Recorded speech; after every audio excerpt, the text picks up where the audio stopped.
కొండల్లో ప్రార్థన చేసేటప్పుడు ఒకసారి దేవుణ్ణి అడిగాను, ప్రభా నేను ఇంత మిమ్మల్ని దుఃఖపరిచానే ఫ్యాక్షన్లో, how can I make you happy?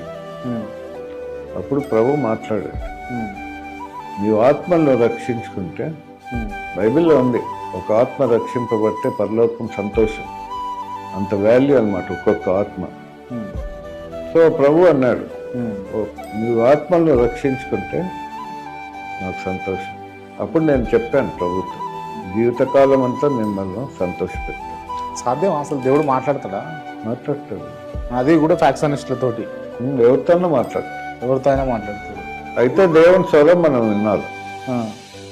వినగలిగిన చెవులు, గ్రహించుకునే హృదయం కావాలి. ఈ చెవులతో ఇదంతా పాపం ఉందనుకో, మనం దేవుని దగ్గర నుంచి పెద్దగా వినలేం. ఎందుకంటే మనకు మన దేవునికి మన పాపం లడ్డు. సో యేసుప్రభు రక్తంతో కడగబట్టే దేవునితో కనెక్షన్ వస్తుంది. ఆయన మాట్లాడేది మనం వినగలుగుతాం. ఓకే.